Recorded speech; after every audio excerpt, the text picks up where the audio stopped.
ในเวลาเดียวกันตั้งแต่เวลา4 โมงไปจนถึง6 โมงแมลงพร้อมกันถึง3 สถานีวันนี้เข้ารายการจ้าน้อยพี่น้องท่านผู้ฟังเนื่องจากว่าพ่อหลวงลืม โอ้ถึงลืมเนี่ยพี่น้องท่านผู้ฟังบอกว่าเป็นจะใดมันลืมติ๊กๆอ่ะก็ตั้งใจไว้แล้วนะว่าวันนี้4 โมงจะมาพบปะพี่น้องท่านผู้ฟัง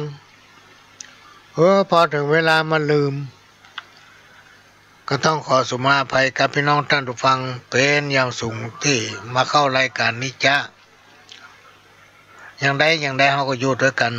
2 ชั่วโมงเต็มพี่น้องท่านผู้ฟังสามารถรับฟังรายการนี้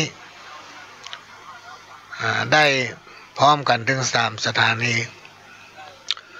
ดำเนินรายการโดยก้าวกับผมพ่อหลวงสว่างธาตุอินจันทร์ประธานเครือข่ายกองทุนแม่ของแผ่นดินจังหวัดเชียงใหม่และ8 จังหวัดภาคเหนือและก็รองประธานศูนย์ประสานงานกองทุนแม่ของแผ่นดินแห่งชาติและก็ประธานคณะที่ปรึกษาผู้ตรวจราชการภาคประชาชนจังหวัดเชียงใหม่ก็ได้มาพบปะกับพี่น้องท่านผู้ฟังเป็นประจำทุกวันเสาร์ตั้งแต่เวลา4 โมงถึง6 โมงแมลงยังบ่ายโมงถึงบ่าย3 โมงก่อนที่จะนำเอาสปะสันละร้อยอันพันเรื่องซึ่งเป็นประสบการณ์ของตัวเก่าและจากการเรียนรู้จากครูบาอาจารย์มาเล่าสู่กันฟังก็จะนำเอาข่าวก้อมของอาจารย์ปินานวันลบมาอ่านให้ฟังโดยอาจารย์วันลบนามวงพรม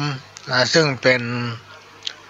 ผู้จัดรายการข่าวรอบฟ้าละนาสมัยก่อนพี่น้องท่านผู้ฟังถึงวันนี้เพิ่นเกษียณละแต่ว่าเป็นวัยวัจกรของวัดพระบรมธาตุเจ้าดอยสุเทพท่านได้เขียนบทกลกำเมืองลงในไลน์ส่งมาให้ก็จะมาอ่านให้ฟังบ้านเมืองเฮาถึงวันนี้เป็นดีตกใจพ่อไปทางใดหมอกควันคุ้มบ้านปลายบ่พอที่เป็นดีย่านคือโลกโคโลห้า ขณะนี้หมอทั้งหลายได้ออกมากล่าวจี้ว่ามันให้กว่าโรคไข้ธรรมดากันว่าภัยได้เป็นแล้วยากแก่การรักษาขอให้พี่ป้าน้าอาอยู่กันในบ้านทางรัฐบาลได้ออกกฎหมายต้านบ่ให้มันแพร่ขยายไปนักหมู่เฮาทั้งหลายมีลูกหลานอันเป็นที่ฮักขอกักตัวให้อยู่กันในบ้านเนินไหนใส่หน้ากากไว้เวลาไปไหนมาไหนเพื่อความปลอดภัยถึงตัวและข้าอันนี้ก็เป็นคำข้าวคำเมืองของอาจารย์มหาพินานวันลบนามวงพรมพี่น้องท่านฟังเพื่อนเขียนในไลน์แล้วก็ส่งมาให้กล้ามาเล่าให้ฟังถึงวันเนี้ยพี่น้องท่านดูฟังมันถึงเนยน้อยไข้เนยก็เป็นอย่างอากาศ เฉพาะหมอกควันก็เต็มที่แล้วนะพี่น้องท่านดูฟังพอไปทางไหนดอยหายหมดซึ่งปกติธรรมดาแล้วอยู่ที่บ้านพ่อหลวงเนี่ยจะหันพระบรมธาตุเจ้าดอยสุเทพถ้าออกไปตามถนนก็จะหันดอยล้อมรอบเมืองเชียงใหม่เหมือนกับอยู่แอ่งกระทะแต่มาถึงวันนี้ดอยหมู่นั้นหายไปไหนหมู พ่อไปดอยหมีแล้วดอยหายไปแล้วมีหมอกควันบ้านเมืองพี่น้องท่านผู้ฟังทุกซอกทุกมุมจนตาประมัวก็ต้องอดใจทนนะพี่น้องท่านผู้ฟังเนื่องจากว่ามันเป็นภาวะบนห้องว่าฝนแรงจะว่าหนาวก็ไม่ใจจะว่าหน้าร้อนก็ไม่ใจจะว่าหน้าฝนก็ไม่ใจ เป็นเวลาหลายเดือนซึ่งธรรมดาปกติแล้วช่วงมกราคมกุมภาเนี่ยฝนจะตกพี่น้องท่านผู้ฟังแต่ประเด็นนี้มีฝนปลายธันวามาถึงปัจจุบันเนี่ยมีฝนตกลงมาแบบกี่อากาศมันแรงเมื่อมันมีฝนตกหมอกควันมันก็กุมบ้านกุมจองทางราชการทางป่อเมืองเชียงใหม่เพิ่นมีคำสั่งออกให้ทุกหมู่บ้านมือเผาแม้กระทั่งดังไฟนึ่งเข้าด้วยหลัวด้วยฟืนนี่ก็หยุดระงับบ่ทำกันสุมไฟงัวไฟควายกับหมีละประเดี๋ยวต้องกลางมุ้งให้งัวควายอยู่กลางมุ้งรวมมาถึงหมูถึงหมาแต่ว่ามองเมยมันก็ยังมีนักอยู่ มันก็อุ้มบ้านอุ้มเมืองไปน้องท่านทุกฟังจนป้อหูตาหูป้อใครได้ยินพอมันเข้าตั้งลมหายใจตาก็ฝ้าฟังสิ่งตั้งหลายที่กล่าวมานี่ยังบ่หายฝนก็ยังบ่ตกอย่างอาจารย์มหาพินานวันลบมันแต่งมาว่าโลก5 ขันนังนี่เนาะ ไวรัสโควิดเนี่ยซ้ำมาแพร่ขยายมันกำใจกล้าบ้านเฮาเมืองเฮาพี่น้องท่านผู้ฟังไปทั่วโลกแพร่ขยายไปทั่วโลกถ้าไปติดตามข่าวเนี่ยในต่างประเทศเนี่ยโลกเนี่ยจะหนักที่สุดเลยพี่น้องท่านผู้ฟังโดยเฉพาะตอนนี้อเมริกาต่างเมืองนอกแต่ว่าที่ประเทศจีนที่ต้นกำเนิดที่เกิดของโรคไวรัสโควิดนี่ตอนนี้ดีแล้วเต้าที่ติดตามข่าวฟังข่าวเนี่ยบ้านที่เป็นต้นกำเนิดที่เกิดของไวรัสโควิด ตอนนี้เป็นดีแล้วน่าจะเกือบ100%ละโควิดมันมีละมันแพร่ขยายไปทั่วโลก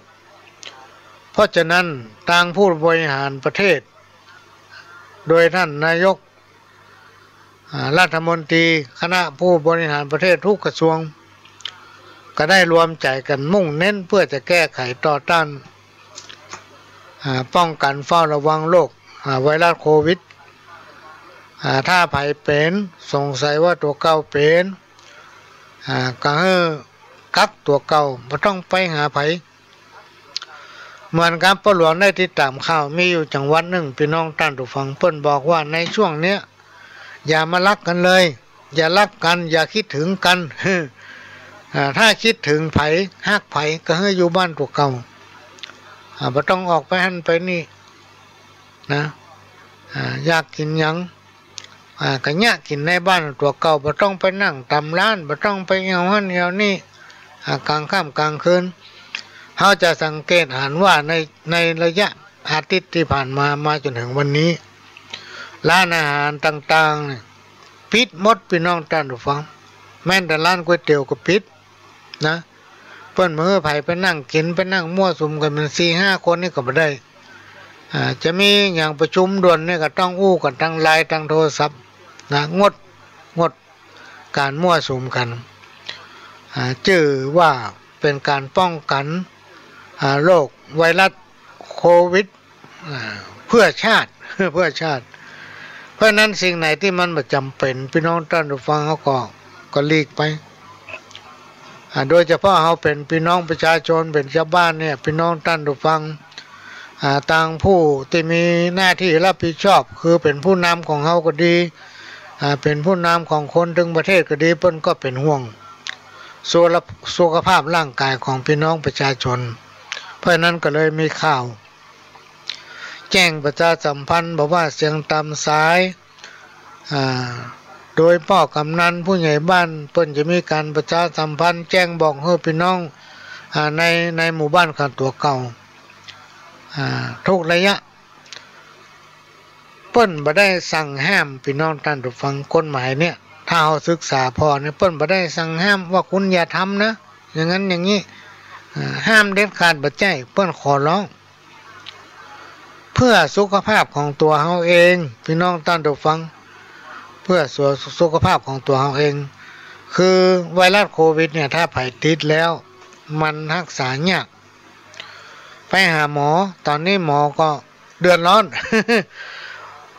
บรรดาหมอทั้งหลายรวมถึงพยาบาลผู้ที่รับผิดชอบให้บริการทางด้านคนเจ็บป่วยนี่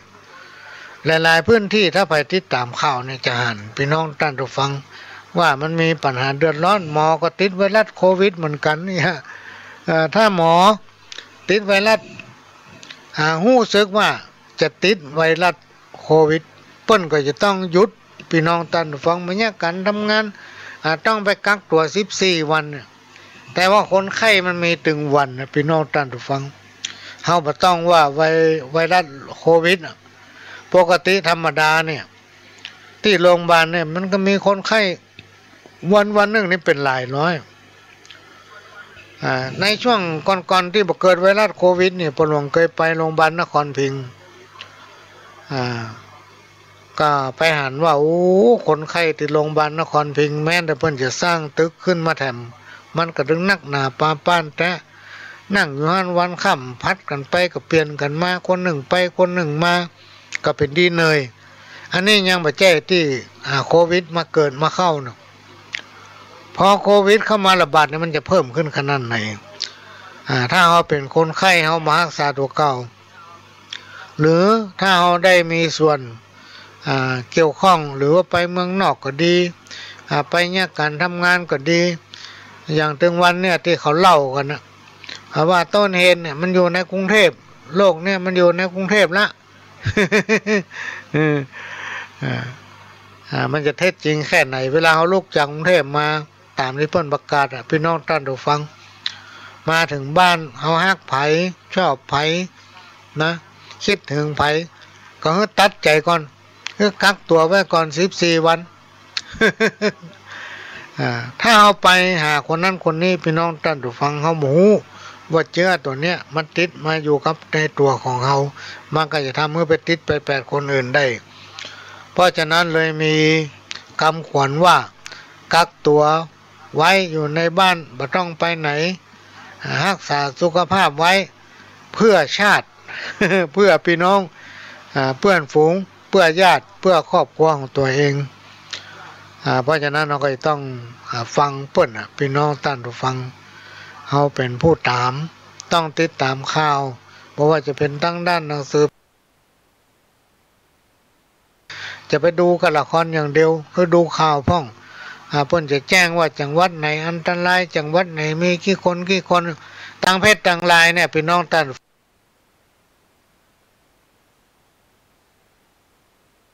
ปลุกกระแสเขาเพิ่นตื่นข่าวสิ่งบ่มีเอามาออกก็มีข้อเท็จจริงแต่มันมีเพราะนั้นเราติดตามข่าวทั้งสื่อพิมพ์ทั้งโทรทัศน์เนี่ยพี่น้องท่านฟังแน่นอนเวลาผู้หลักผู้ใหญ่เพิ่นเพิ่นแจ้งประชาสัมพันธ์เพิ่นอธิบายเรื่องโควิดอย่างนั้นอย่างนี้จะต้องป้องกันอย่างนั้นอย่างนี้ก็ต้องฟังและนำปฏิบัติมันจะเป็นผลดีต่อเฮาเองบ่ใช่เป็นผลดีต่อคนบ่ใช่เป็นผลดีกับคนอื่นเป็นผลดีกับตัวของท่านและครอบครัวอันนี้ก็เอามาฝากไว้พี่น้องท่านฟังในฐานะที่เฮาเป็นเจ้าบ้านเนี่ยเฮาก็ฟังเปิ้นว่าบ่ดีเฮาก็บ่ดีเนี่ยเปิ้นว่าอย่างใดก็ตามไปอย่างนั้นเพราะฉะนั้นถ้าเรามานึกถึงตำนานพี่น้องท่านฟังมันก็เป็นไปตามตำนานกล่าวชี้แต่ว่าในอนาคตวันข้างหน้าเนี่ยบ้านเมืองเราจะมีการพัฒนารุ่งเรืองละอ่อนตัวน้อยๆก็จะอ่านออกเขียนได้หรอกแล้วมันจะมีโรคหนึ่งแล้วเป็นโรคร้ายมาระบาดทั่วโลกมันจะล้างผ่านคนหนึ่งคนด้านล้างผ่านคนบดีก็คือคนหนึ่งคนด้านเนี่ยเพิ่นว่าจะไปเนี่ยมันเนี่ยเพิ่นว่าจะไปมันไปเพิ่นห้องว่าเป็นคนหนึ่งคนด้านนะโรคไวรัสโควิดเนี่ยมันจะมาล้างผ่านคนหมู่ที่บ่เอากรรมคนเนี่ยที่บ่ฟังไผอันนี้ก็ขอฝากไว้มันเป็นช่วงตามตำนานเพิ่นเก่ามีถนนบ่มีคนเตียวมีสตุ้งสตังกับมีที่ใจการนัดการแรงตะกอนให้คนหลายอดประเด็นนี้หมีพี่น้องท่านฟังลงไปพอเถอะการหลงลืง รถถนนสายลักสายใหญ่ยังวงแหวนรอบ2รอบ3เนี่ยพี่น้องท่านผู้ฟังปกติรถจะวิ่งสดอย่าง มันได้นี่มีห่างมันเหมือนมีมากันยินดูร้านอาหารที่ต้องปิดกันไปเป็นแถวเมื่อตะวานี้ก็ได้มีการนั่งเสวนากับด็อกเตอร์อาจารย์พันงามสมนาต้านกระทำหน้าที่หลายอย่างเป็นคณะที่ปรึกษาผู้ตรวจราชการภาคประชาชนด้านวิชาการของจังหวัดเชียงใหม่โดยต้านก็ได้โอ้ถึงศูนย์วัฒนธรรมของอำเภอเมืองเชียงใหม่ที่อยู่ที่พระเนตรศูนย์วัฒนธรรมเป็นสถานที่เผยแพร่วัฒนธรรมเป็นสถานที่นำเอาศิลปะที่เป็นประเพณีดั้งเดิมสมัยปู่ย่าตายายมาเผยแพร่เลยห้องว่าศูนย์วัฒนธรรมโดยเฉพาะต่างชาติมานี่เปิ้นจะไปกินข้าวขันโตกละ2 คน 3 คนหรือคนหนึ่งอย่าเปิ้นต้อนรับตลอดแต่ว่าช่วงที่โรค5 ขนังที่อาจารย์วันลบว่านี่เข้ามาก็คือโรคโควิดได้ปิดหมดพี่น้องท่านผู้ฟังรวมมาถึงในครับร้านขายเหล้าตองร้านก๋วยเตี๋ยวสปะสเปดที่มันประจำเป็นต้องปิดหมดร้านอาหารนี่จะมีเฉพาะที่ซื้อมากินบ้านนะจะไปนั่งกินนะฮั่นถึงมาได้ร้านเหล้าตองเหล้าอย่างก็ต้องปิดหมดเหลือแต่อันที่จำเป็นอย่างร้านขายยาอย่างนี้เป็นต้นเพราะฉะนั้นเรื่องตั้งหลายเราเนี้ยเป็นสิ่งที่เกิดขึ้นมาเฮาตั้งหลายจะต้องช่วยกันระมัดระวังพี่น้องท่านผู้ฟังเมื่อมันเกิดขึ้นกับตนเองเมื่อมันเกิดขึ้นกับตนเองแล้วมันจะแพร่พันธุ์ไปถึงลูกถึงเต้าเหล่าหลานถ้ามีครอบครัวก็เผยแพร่ในครอบครัวเป็นไปหมดถ้าเป็นนักเข้าโดยที่เฮาบ่ฮู้เท่าบ่ถึงกันเพิ่นให้ระวังเฮาบ่ได้ระวังอาจถึงแก่ชีวิตได้พี่น้องท่านผู้ฟังอันนี้เป็นสิ่งที่ทางผู้นำประเทศโดยพระนาท่านนายกรัฐมนตรีท่านได้กำชับและก็ดูแลในส่วนของงานป้องกันเฝ้าระวังโรคโควิดนี้อันนี้ก็ขอฝากพี่น้องท่านผู้ฟังเกิดมาชาตินี้อย่างมาทุกจนเลยไปบนขึ้นเหนือล่องใต้ซ่อหาเงินคำอย่างมายากไม่จักเตี่ยตังใดก็ว่างใครได้สาวจีแม่ไม้แม่ห้างมาอยู่เคียงข้างสักคนก็หายากแต่เพราะความทุกข์จนสาวหน้าน้อยหน้ามนไผบ่มาพอหน้า ประเด็นนี้มันพอกันยากพี่น้องท่านผู้ฟังเฮาบ่ฮู้ว่าไผพ่องที่มีเชื้อโรคโควิดเนี่ยฝังอยู่ในตัวเขา คนแต่ก่อนนี่เพิ่นว่าจะคบไผคือพอหน้าประเด็นนี้พอกันหน้าบ่ได้นะพี่น้องท่านผู้ฟังต้องพอถึงใจพอถึงสุขภาพของเขาตัวแล้วมาพอกันวัน2 วันนี่หมูเรื่องต้องหลัง14 วันพุ่น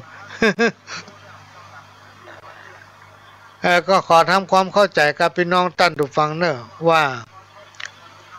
ในช่วงที่พี่น้องท่านผู้ฟังฟังรายการของพ่อหลวงสว่างธาตุอินจันทร์ประธานเครือข่ายของทุนแม่ของแผ่นดินจังหวัดเชียงใหม่และ8 จังหวัดภาคเหนือและก็ประธานกองทุนแม่แห่งชาติและก็ประธานคณะที่ปรึกษาผู้ตรวจราชการภาคประชาชนตั้งสถานีวิทยุท่านที่รับฟังตั้งสถานีวิทยุ CM77 หรือสถานีวิทยุล้านนาเชียงใหม่หรือ CM77 นี่เพิ่นจะมีข่าวต้นชั่วโมงพอถึงชั่วโมงแล้วเพิ่นจะตัดไปข่าวสัก15 นาทีเสร็จแล้วก็มาป้มมาปะกันเหมือนปกติอย่างมาเดียวเนี้ยเพราะนั้นก็ขอแจ้งให้พี่น้องท่านผู้ฟังนะครับทราบเวลามันตัดไปข่าวจะว่าโอ้หายแซบแล้วฮะตัดไปแล้ว แล้วก็สถานีวิทยุของวัดฝ่ายหินนั้นบริการพี่น้องท่านผู้ฟัง24 ชั่วโมงเพราะว่าสถานีวิทยุของวัดฝ่ายหินเป็นของพี่น้องท่านผู้ฟังทุกคนทุกท่านที่เราต้องช่วยกันทนุบำรุงยิ่งจะเข้าหน้าฝนหน้าลมพี่น้องท่านผู้ฟังก็ต้องมีการทนุบำรุงตั้งแต่สองอาการ มาจนถึงห้องทรงถ้าเอาไปช่วยกันทนุบำรุงกันด้วยก็เหลือก็ดังโซ่อะไรอะไรก็ได้ เมื่อสถานีวิทยุของวัดไฟอินเป็นของหมู่เฮาทุกคนก็ต้องช่วยกันเนอะพี่น้องท่านผู้ฟังช่วยกันทนุบำรุงคนละเล็กละน้อยแล้วแต่แล้วในช่วงสงกรานต์ปีนี้กิจกรรมการรดน้ำกิจกรรมการเล่นปีใหม่เอี่ยวกันเป็นหมู่นะเปิ้นมือมีละพี่น้องท่านผู้ฟังเปิ้นงดแต่กิจกรรมทางพุทธศาสนายังมีอยู่ก็ทำบุญกันตามปกติเนอะพี่น้องท่านผู้ฟัง พักสักกำเชิญฟังเทปเก่าสักแป๊บหนึ่งพูดต่อกับเนอะไอ้หนูจะฮื้อ20 บาทไอ้หนูกันเอาหมูต่อมาได้ละ20 บาท ผู้มีกำลังน้อยถ้ามีสติปัญญาก็จะเกิดความเฉลียวฉลาดสามารถแก้ไขปัญหาทุกอย่างได้บ่มีอันอย่างที่คนเขาจะแก้ไขบ่ได้ถ้าเขาบัดถอยกรรมเดียวมันก็แก้ไขได้ไปเองเหมือนกับนิทานเรื่องที่จะเล่าดังต่อไปนี้เมื่อมาแล้วมีป่าแห่งหนึ่งเป็นป่าที่มีความอุดมสมบูรณ์ในป่าลึกแห่งนี้ด้านหนึ่งเป็นที่อยู่ของกวางหรือเขาจะห้องว่าพญากวางแม่ลูกน้อยตัวหนึ่ง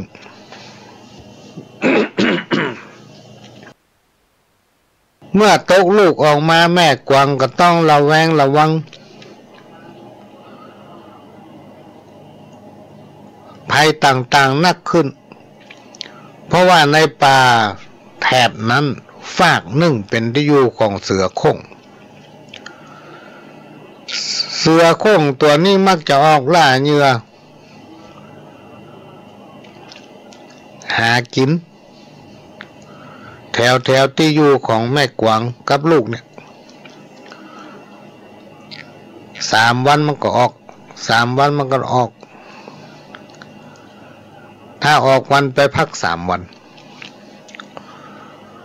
อยู่มาวันหนึ่งเสือก็ได้ออกหากินแล้วก็เดินผ่านมาทางแม่กวางและลูกอาศัยอยู่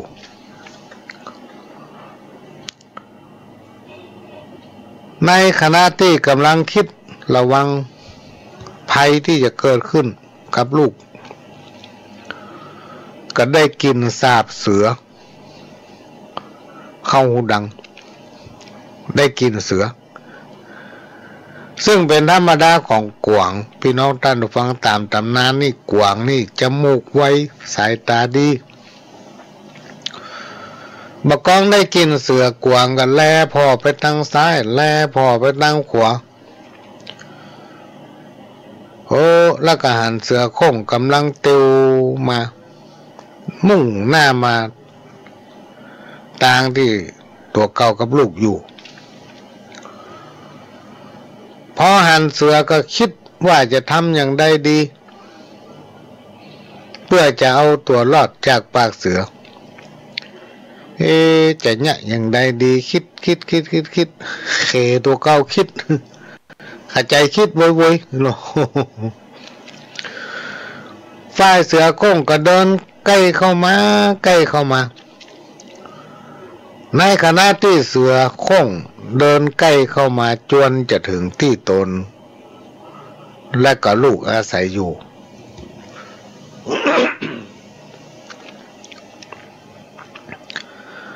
ในทันใดนั้นสิ่งที่บ่อยากให้เกิดขึ้นก็เกิดขึ้น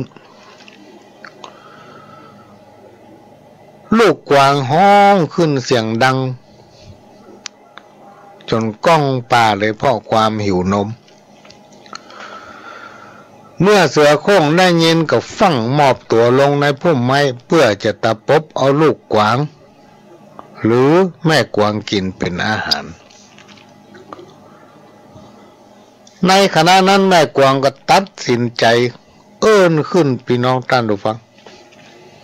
เอาแล้ววะเป็นจะได้เป็นกันต้องเสี่ยงดวงพอสักเตื้อ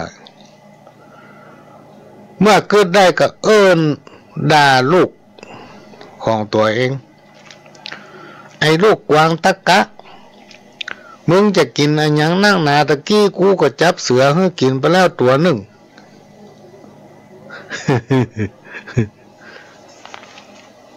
ยังไม่เอ็มเด้อกะมึงจะกินเสือวันกี่ตัวโว้ยเนาะ เสร็จแล้วก็แอบลักสังเกตพ่อเสือที่แอบซุ่มอยู่ที่พุ่มไม้ใกล้ๆว่ามีอาการเป็นอย่างไรฝ้ายเสือโค้งที่มอบอยู่ที่พุ่มไม้ใกล้ๆแม่กวางนั้นเสือโค้งนี่ค่อนข้างจะโง่เง่าเบาปัญญาบ่มีสติปัญญาอู้ง่ายๆในขณะที่กำลังจะกระโดดเข้าตะปบลูกกวางก็ต้องชะงักก็ได้ยินแม่กวางบอกว่าตะกี้นี่จับเสือให้กินบละตวงละมึงจะกินแต่ได้ปลาล่ำเหลือจะกินเสือวันกี่ตัวปลาล่ำ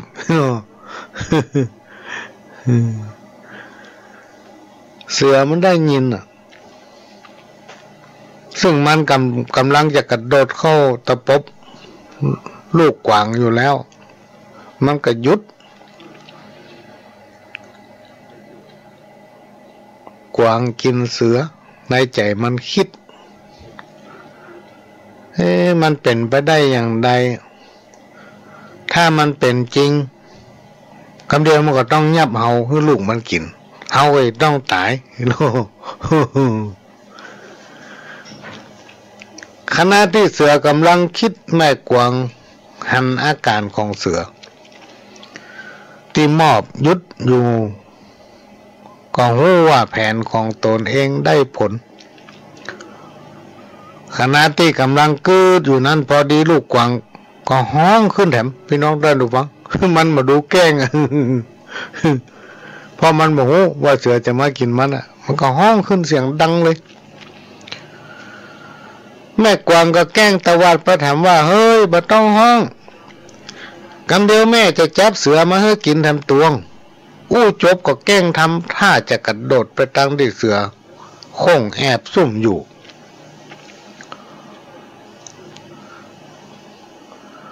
เสือโค้งตกใจพี่น้องท่านผู้ฟังฟังกระโดดวิ่งหนีไปอย่างบ่คิดชีวิตบ่เหลียวหน้าเหลียวหลังวิ่งไปได้หลายม่อนดอยพอวิ่งมาได้ไกลก็เลยหยุดเสือโค้งหายใจแทบบ่ทันห้องว่าหายใจบ่ทั่วท้องลิ้นห้อยกาปาก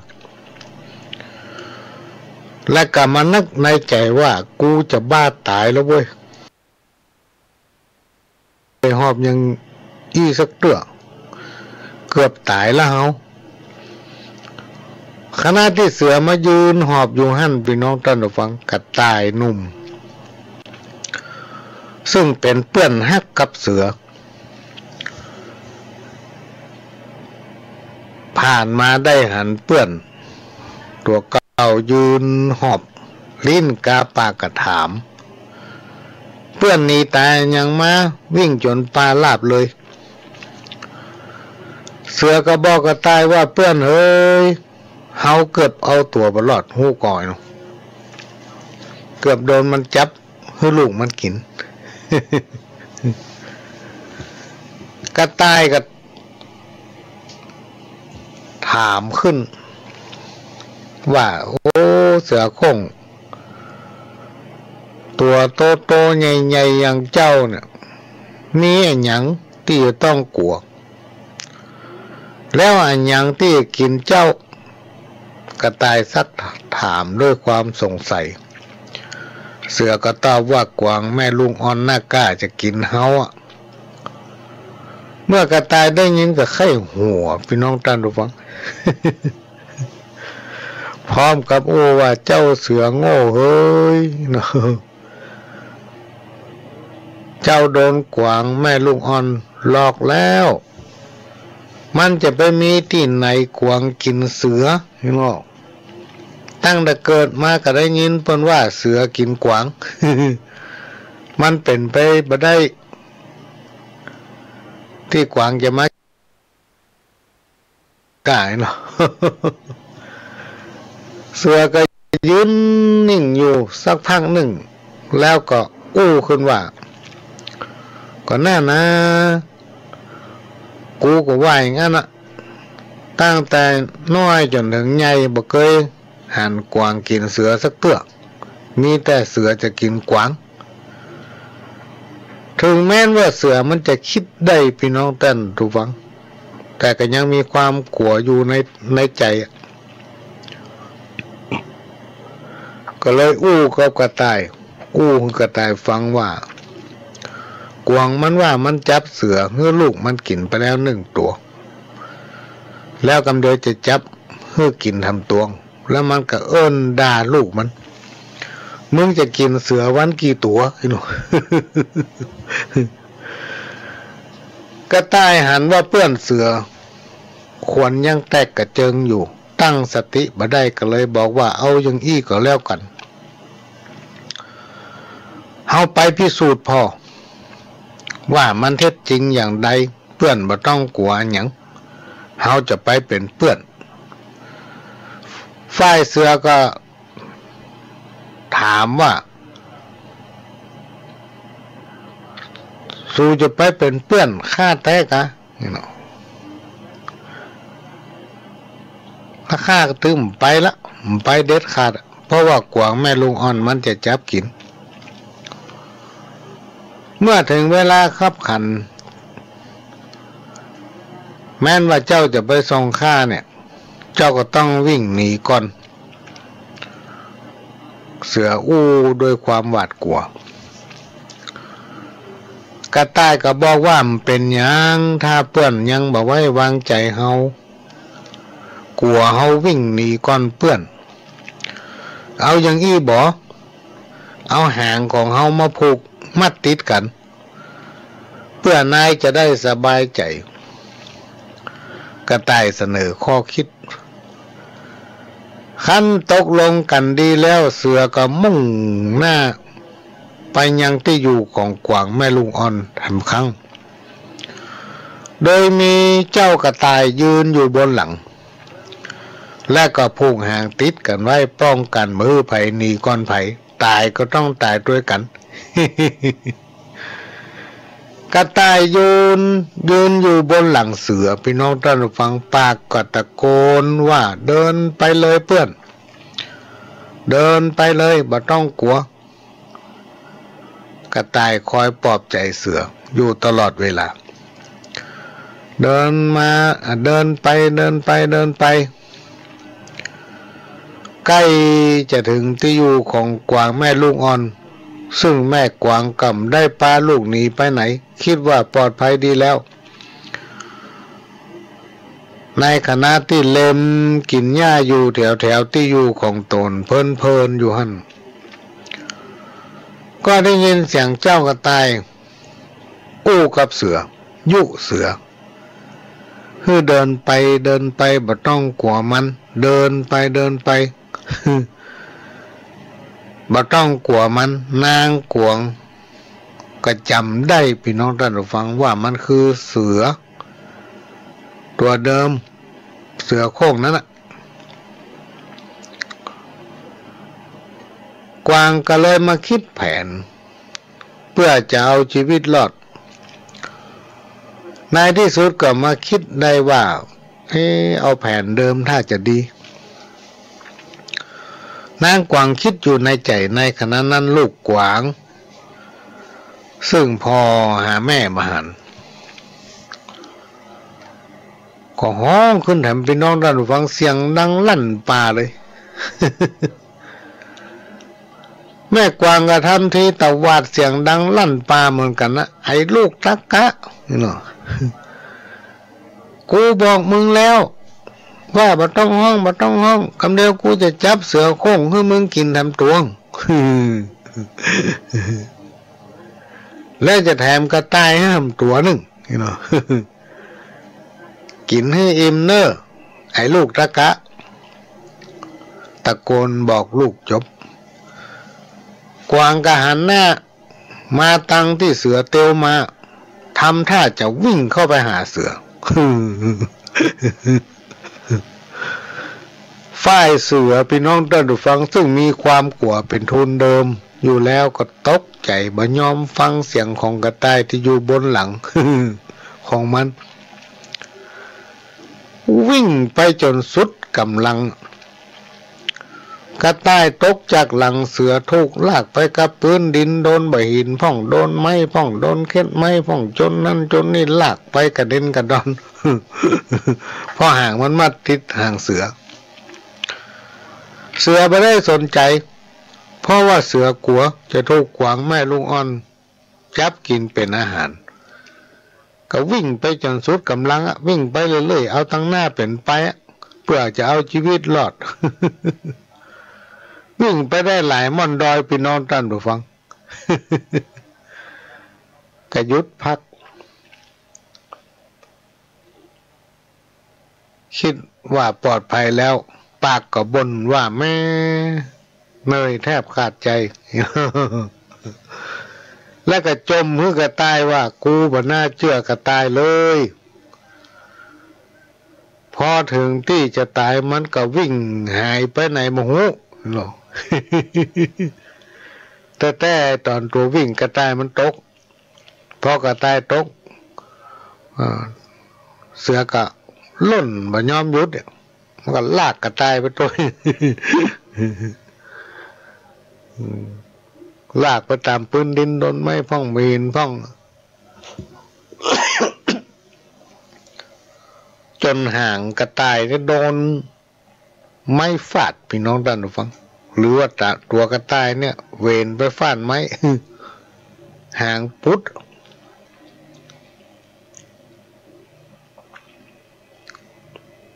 เสือก็โคตร โคตรให้กระต่ายว่าปล่อยให้กูวิ่งอยู่คนเดียวจนหอบแล้วก็พ่อหากระต่ายในก็มาหันสิ่งที่เหลือคือห่างของกระต่ายที่มัดติดกัน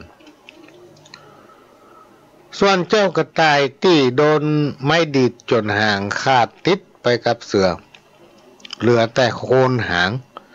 ที่มีเลือดสีแดงๆไหลออกมาเต็มไปหมด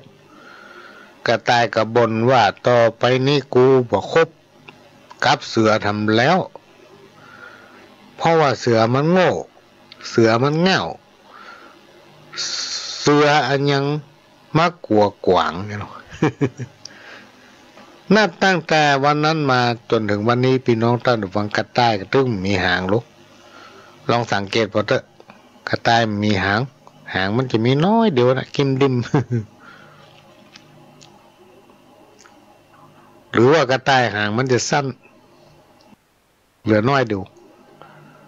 ส่วนเสือนั้นจะมีหางยาวตั้งแต่เมื่ออันมาละ เพราะมันอยู่ในตำนานน่ะพี่น้องท่านผู้ฟังที่หางเสือยาวนั้นเพราะอย่างเพราะว่ามันมีหางกระต่ายอยู่ตัวดังปลายมั่ว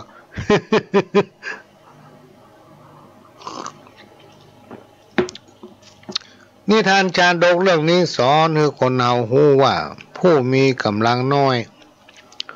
ถ้ามีสติปัญญาก็จะมีความเฉลียวฉลาดตัวมาและก็สามารถเอาชนะผู้ที่มีกำลังเหนือกว่าได้สติมีปัญญาเกิดสติกับปัญญาเนี่ยเป็นหัวใจของมนุษย์เฮาพี่น้องทั้งหลายก่อนที่เขาจะเชื่ออันหยังเขาจะฟังอย่างเขาจะทำอันหยังเขาต้องใช้ปัญญาแล้วทำอันหยังลงไปก็ทำอย่างมีสติคนเฮาถ้าขาดสติกับปัญญาเนี่ยไม่ใช่คนดีละ กันแบบบ้าก็เป็นคนบัดเต็ม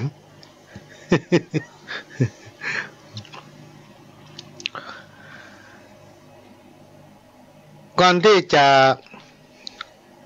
ฟังนิทานชาดกทำเรื่องก็จะมอบ เพลงฮื้อแม่คำน้อยสิงตาแก้ว บ้านใหม่สามัคคีอีกอะ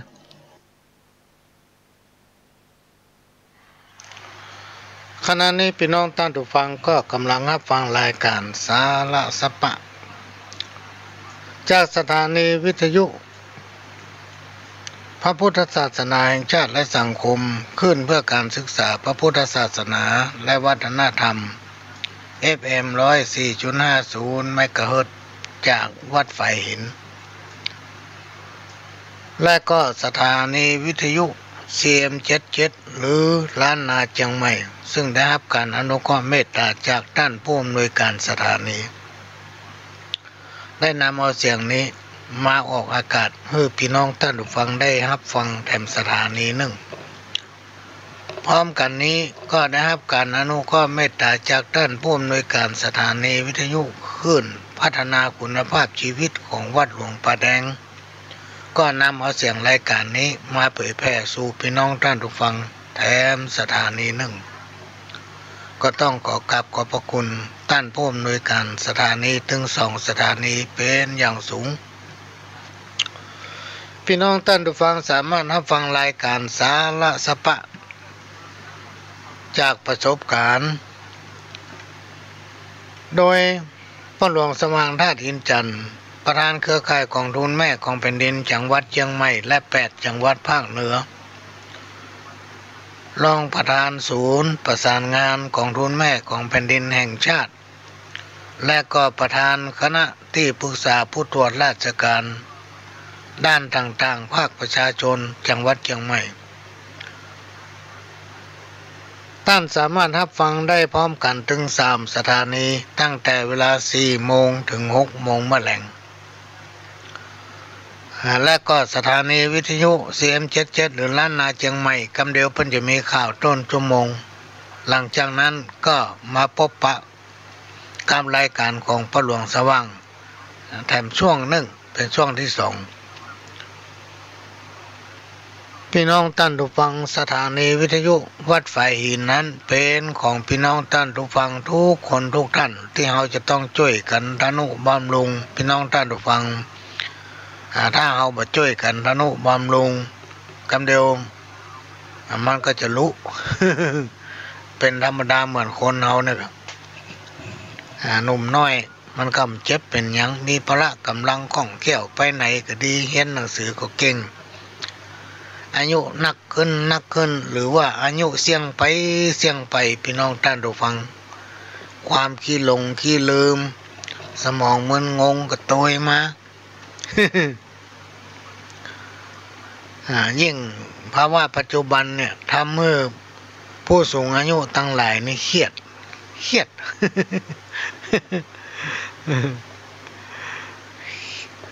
ยดแทนละอ่อนไปไหนกำได้ง่ายยังกำได้บางคนเนี่ยการทำงานอย่างร้านอาหารเนี่ยพี่น้องท่านผู้ฟังแต่ว่านี่ได้ครับข้อคิดหลายอย่างแล้วก็นะครับการขอให้พิจารณาช่วยเหลือเตอะท่านประธานนี่หรอด้วยศูนย์วัฒนธรรมจังหวัดเชียงใหม่เขาเนี่ยพี่น้องท่านผู้ฟังมันมีปัญหา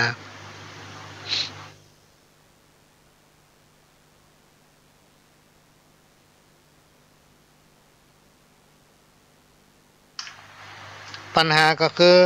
หับแขกบ่ได้ ต้องปิดกิจการแล้วก็คนงานก็ทำงานบ่ได้มันใช่มีกระศูนย์วัฒนธรรมพี่น้องท่านผู้ฟังมันมีอำลายเดี๋ยวนะขออนุญาตรับโทรศัพท์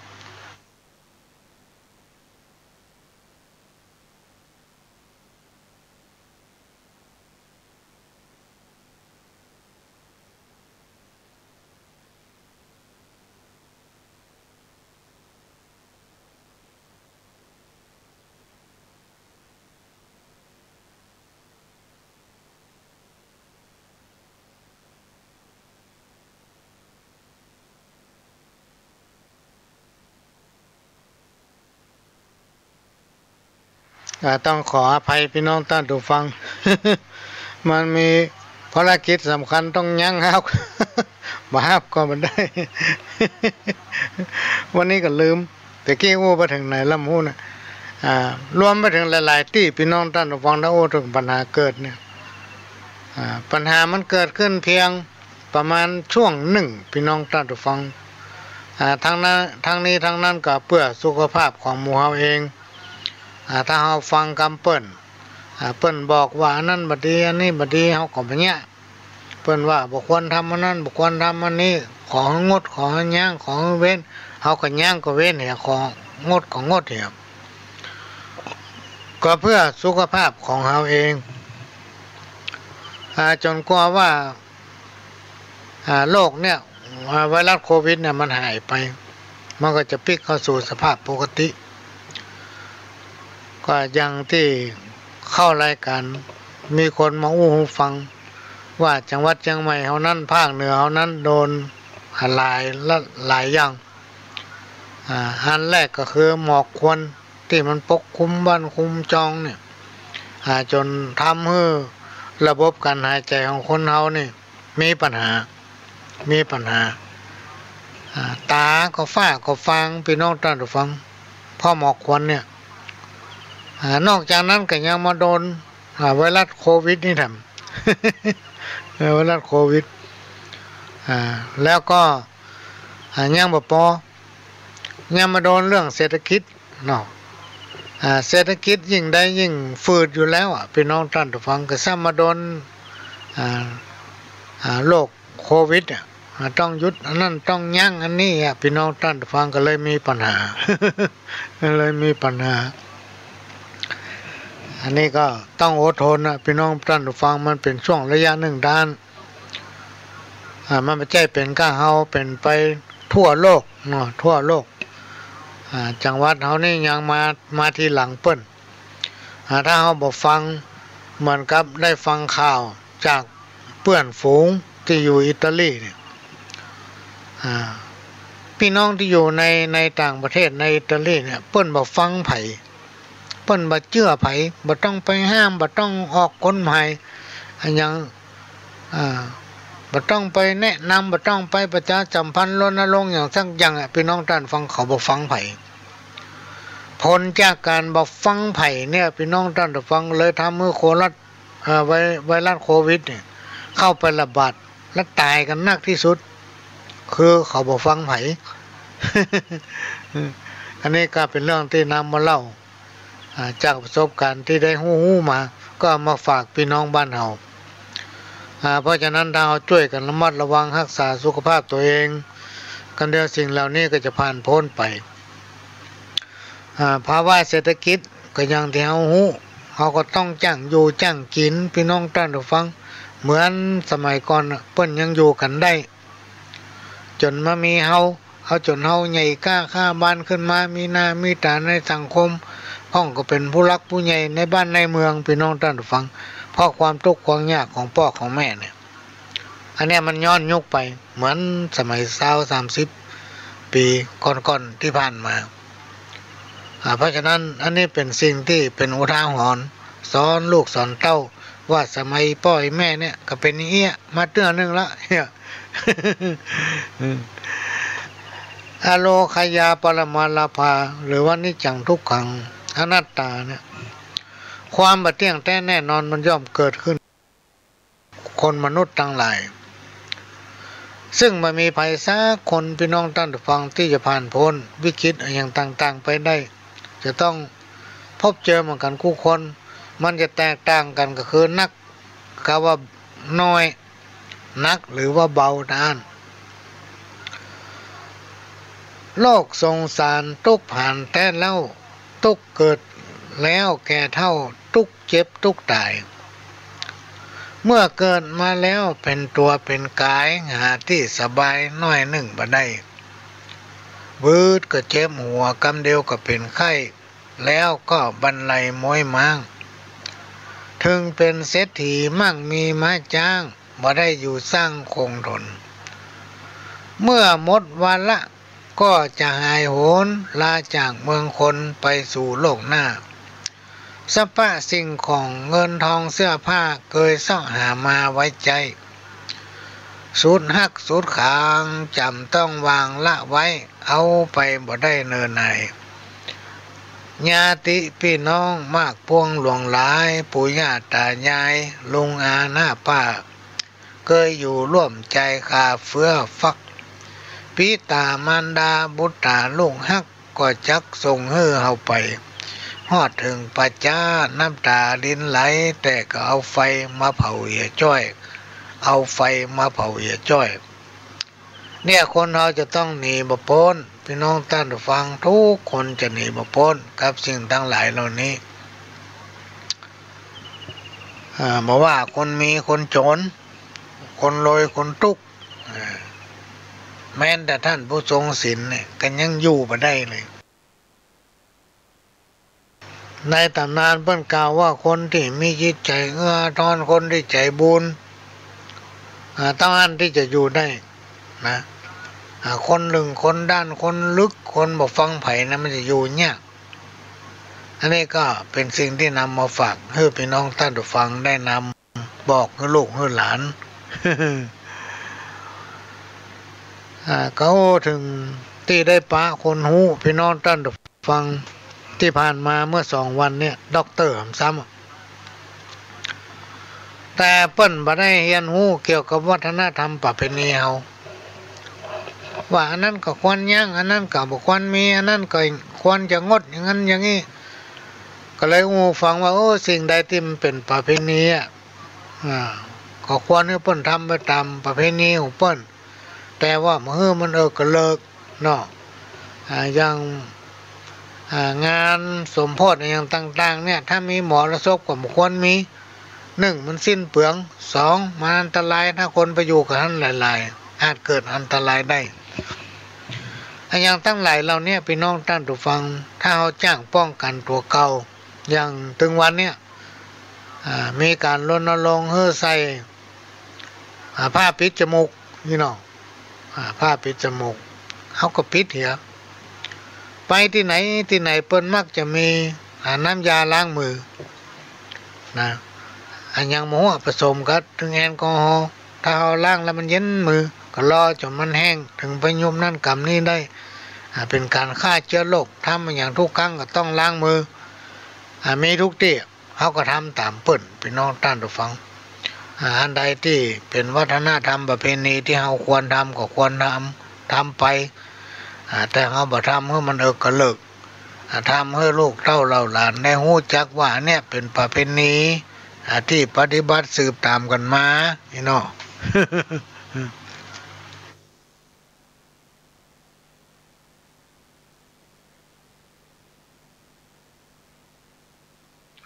อันนี้ก็เอามาฝากไว้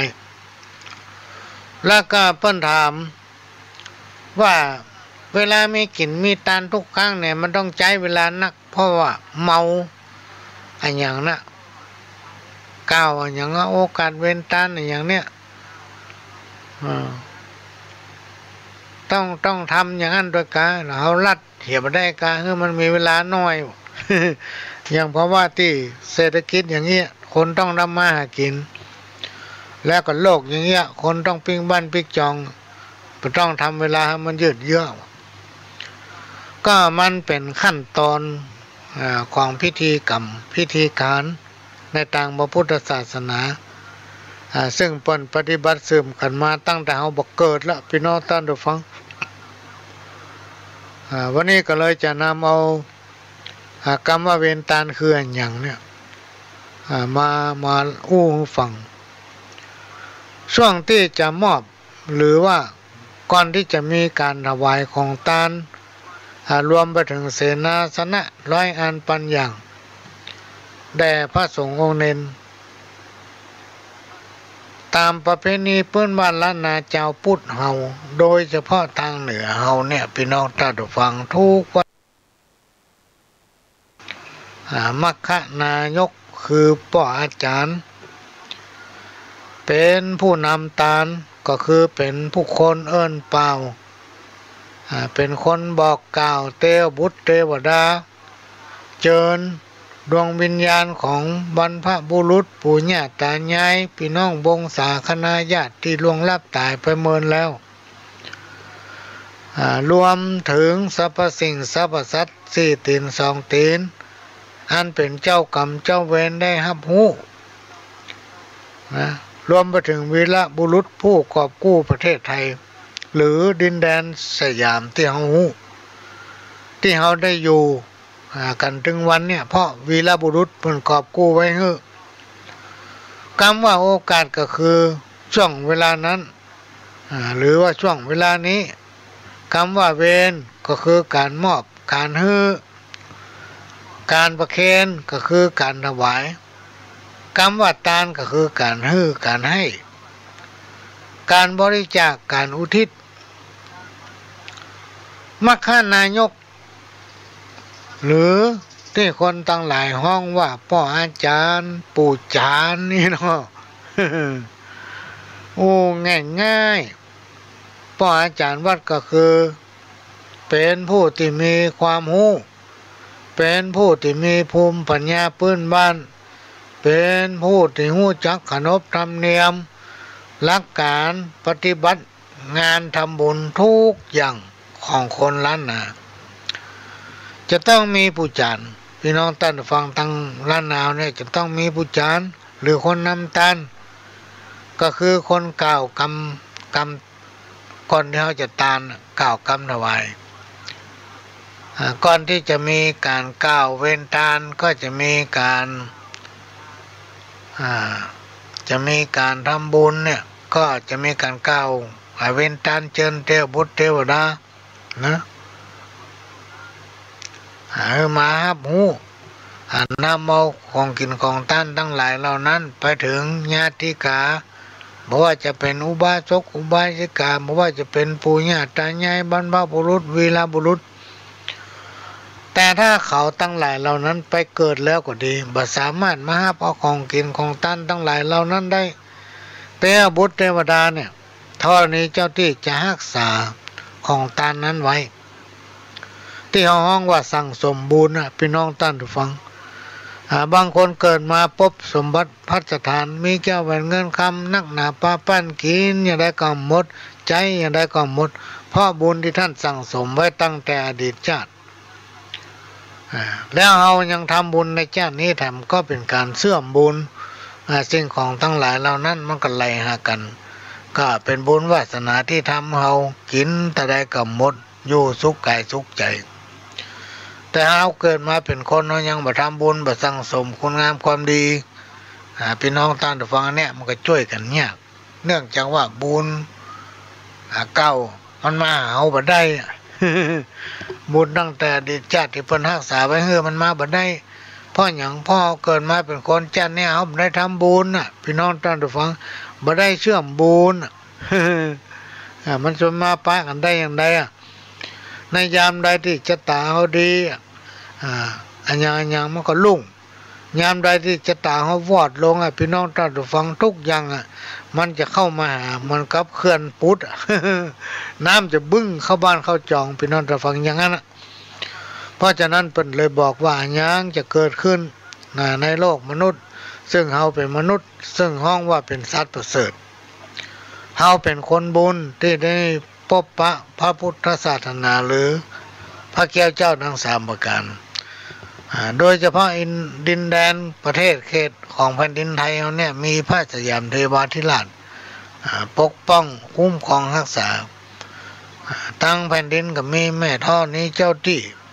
ซึ่งเอาจากตำนานพี่น้องท่านผู้ฟังเพิ่นเคยปกป้องรักษาเราเพราะฉะนั้นสิ่งบดีทั้งหลายก็จะเกี้ยวคาดมาใกล้จะโป้นไปอันนี้หมายถึงว่าคนดีมันถึงไปเจ็บเป็นหยังคนที่ฟังพ่อฟังแม่เชื่อฟังคำครูบาอาจารย์มันก็ไปเจ็บเป็นหยังพี่น้องท่านผู้ฟังเพราะมีบุญถึงบุญจัดแล้วบุญจัดนี้เพราะนั้นเป็นสิ่งที่นำมาฝากในวันนี้เนอะพี่น้องท่านผู้ฟังนำมาฝากในวันนี้วันนี้ตั้งใจจะนำเอา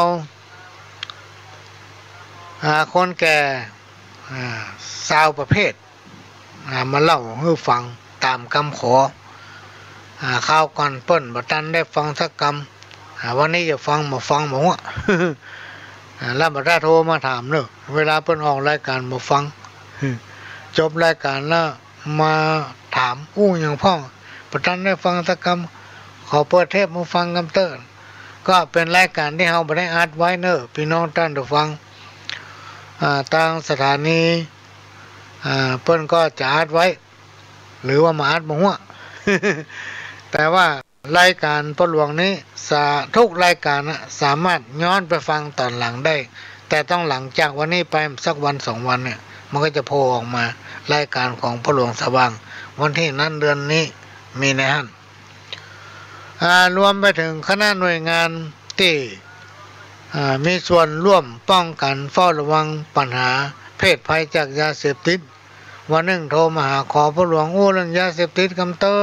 เนาะ ก็กองทุนแม่ของแผ่นดินเนี่ยก็เป็นเรื่องเกี่ยวกับยาเสพติดโดยตรงพี่น้องท่านผู้ฟังจะต้องเป็นหมู่บ้านสีขาวถึงจะกลายเป็นหมู่บ้านต้นกล้าได้เมื่อได้รับเงินพระราชทานกองทุนแม่แผ่นดินมาอยู่ในบ้านในจองแล้วก็ต้องร่วมกันเป็นห้องว่าร่วมด้วยช่วยกันนะสังคมสมชนจะอยู่เย็นเป็นสุขได้ก็ด้วยพี่น้องประชาชนในสังคมสมชนนั้นมีความสมัครสมานเป็นห้องว่าความฮักความสามัคคีก็เดี๋ยวขอพักกำเดินพี่น้องท่านฟังจากเทปเก่าเพื่อฟังต่อจากตะกี้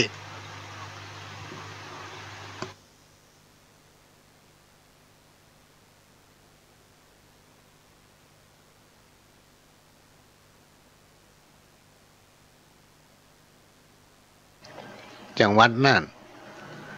ก็ปรากฏว่าจังหวัดน่านนั้นมีเป็นบางที่บางแห่งพี่น้องท่านผู้ฟังที่ฮับบ่ได้นะบางที่บางแห่งก็ฮับได้แต่ถ้าเปิดทางอินเทอร์เน็ตเนี่ยฟังรายการทางเว็บ จะฟังได้ตลอดจะฟังรายการอย่างก็ได้หมดถ้าจ้างเปิดแต่ประหลวงนี่จะเปิดง่ายๆมันก็ปะเหมือนกันนะบ่ไวเว็บ .com หรืออย่างกดว่าสถานีวิทยุวัดฝายหิน มันก็ออกพี่น้องนั่นฟังยิ่งเฮาเป็นคนสมังเคิมเนี่ยวัยรุ่นมันหมดไปวัยหนุ่มมันก็หมดไป เป็นคนสมังเคิมไปละจะมาถึงแซดนี่มันเรื่องบ่คล่องเหมือนละอ่อนก็เอาง่ายๆกดสถานีวิทยุวัดฝายหิน ผังมันออกมาเลยกดเข้าไปแล้วก็เดี๋ยวก็ฟังได้อยู่ที่ไหนก็ฟังได้ต่างประเทศก็ยังฟังได้ก็มีต่างประเทศเนี่ยส่งไลน์มาพี่น้องท่านผู้ฟังเป็นภาษาอังกฤษ เป็นภาษาอังกฤษไปจะไปอ่านได้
ำหนึ่งที่อา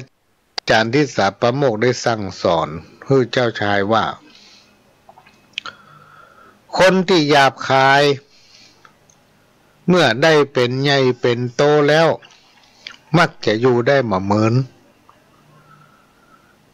และเมื่อหมดอำนาจแล้วเขาก็จะพึ่งพาอาศัยภัยบ่ได้เลยเปรียบไปเหมือนคนเรือแตกอยู่เรือแตกอยู่กลางทะเลจะพึ่งพาอาศัยอย่างได้พอมันอยู่กลางทะเลบุ่น พอหันกับน้ำกับท้องฟ้าและอาจารย์ก็ยังอู้ตรงๆกับเจ้าชายว่าอุปนิสัยหยาบคายกระด้างกระเดื่องหุนหันพลันแล่นเอาแต่ใจของเจ้าชายเนี่ยถ้าบัดเลิกนิสัยเนี่ยก็จะตกทุกข์ลำบากในวันข้างหน้าคนทำกรรมใดย่อมได้รับและหันผลกรรมนั้นด้วยตัวเองเมื่อเจ้าชายได้ฟังแล้วก็กราบไหว้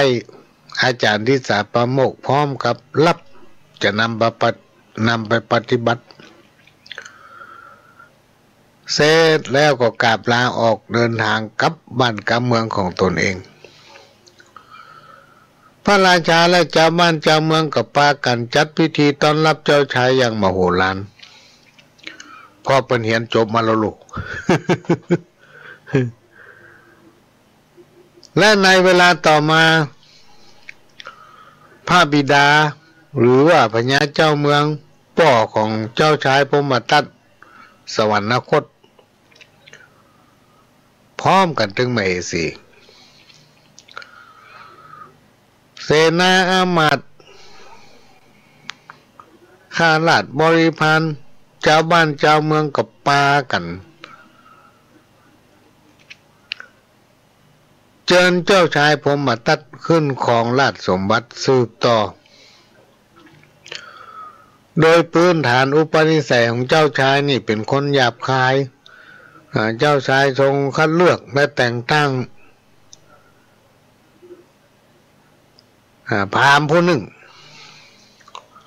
ซึ่งเป็นผู้ที่มีอุปนิสัยหยาบคายเหมือนกันมาเป็นปุโรหิตในใจก็คิดว่าคราวเนี้ยเขาจะได้เป็นใหญ่กรรมส่วนปุโรหิตก็คิดหาทางขึ้นสู่ความยิ่งใหญ่จากนั้นปุโรหิตก็พยายามยุให้เจ้าชายนี่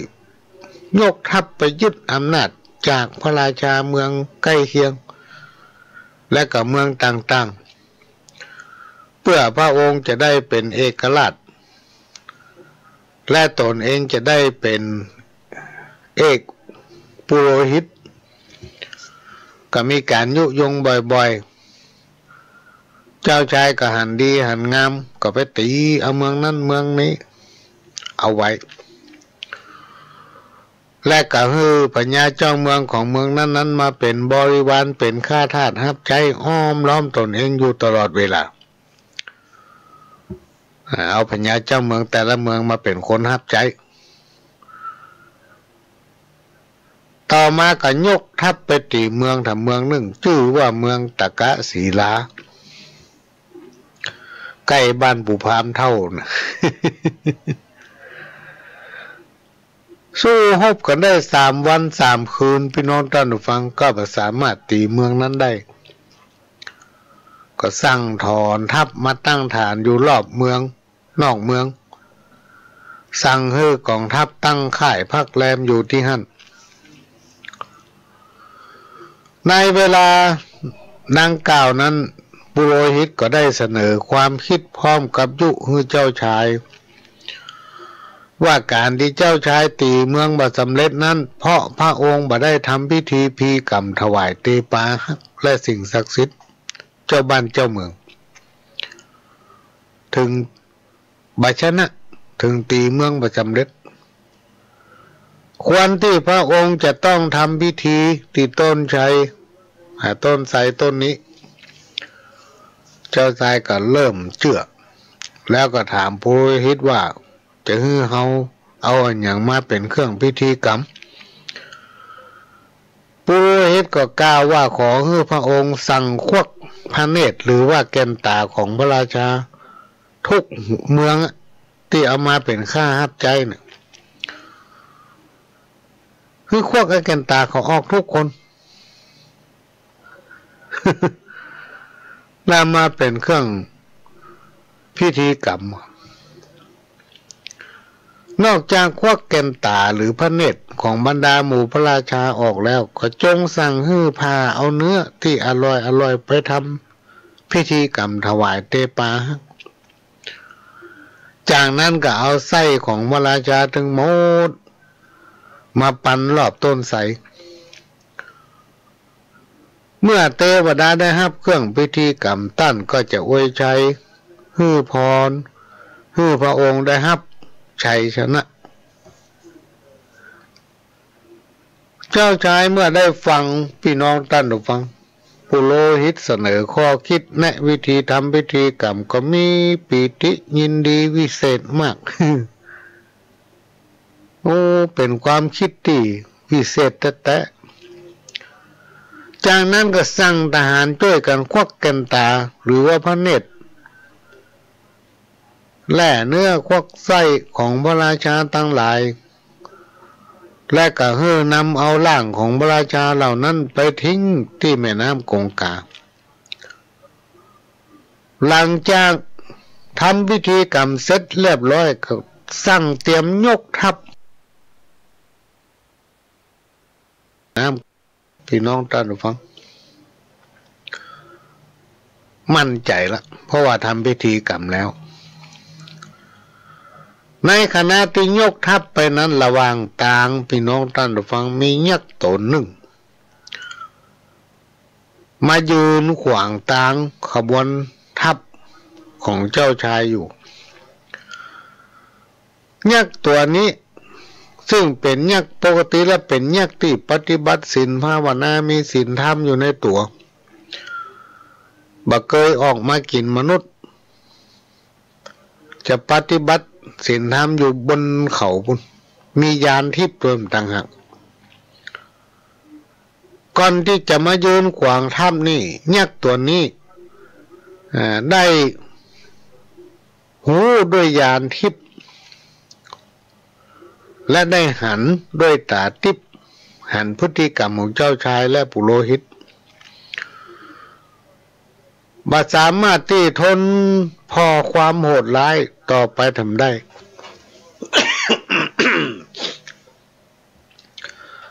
จึงลงมาจากป้อมปราการซึ่งเป็นที่อยู่ของตนมายืนขวางทัพของเจ้าชายแล้วก็ตรงเข้า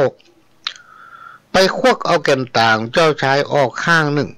ข้างขวาเมื่อถูกควักแก่นตาเจ้าชายก็รู้สึกเจ็บปวดเป็นอย่างนักล้มตัวลงนอนหงาย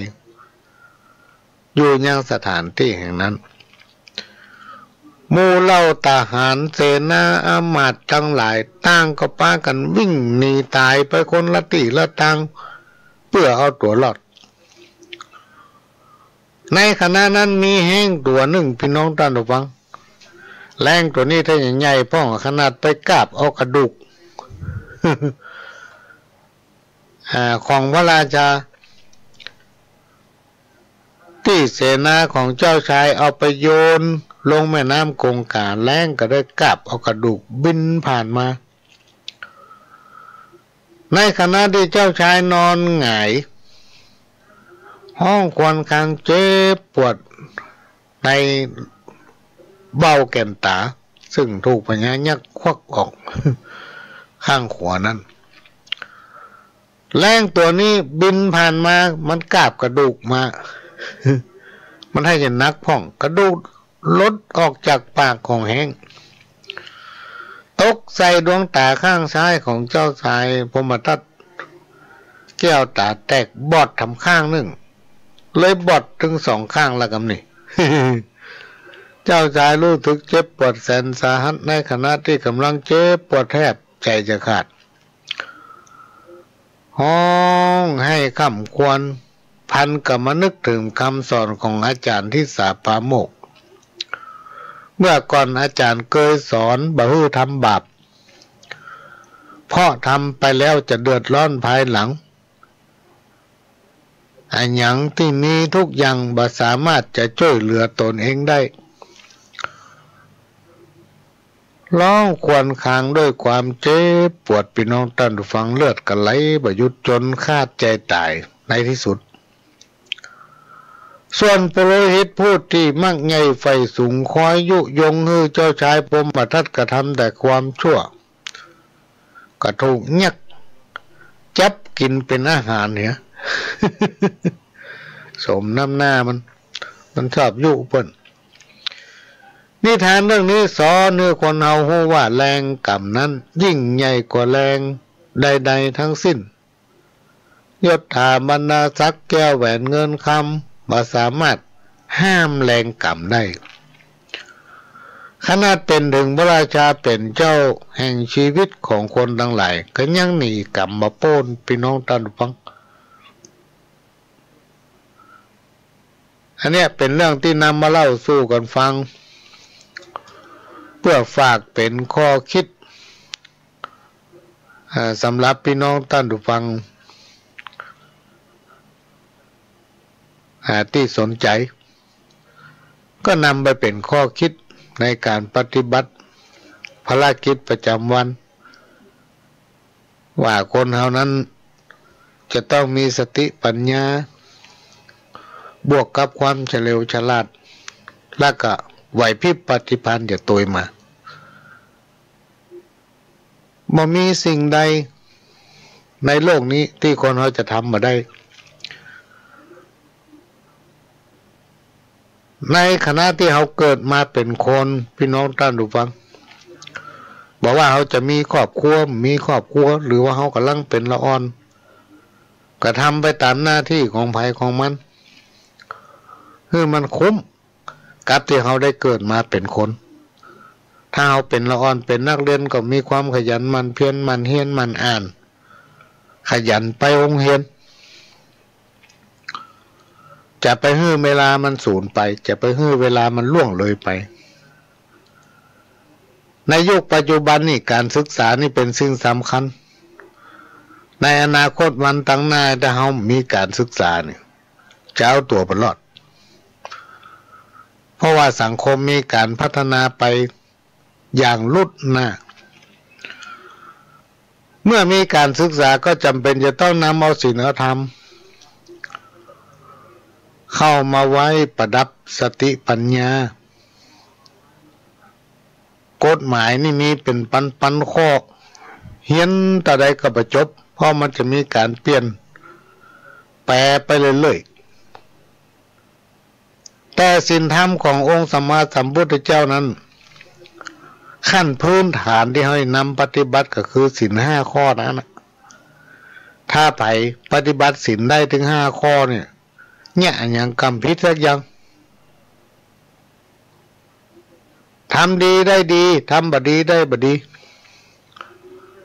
อันนี้เป็นสัจธรรมพี่น้องท่านผู้ฟังและก็ไม่ตันยุคตันสมัยอยู่เสมอ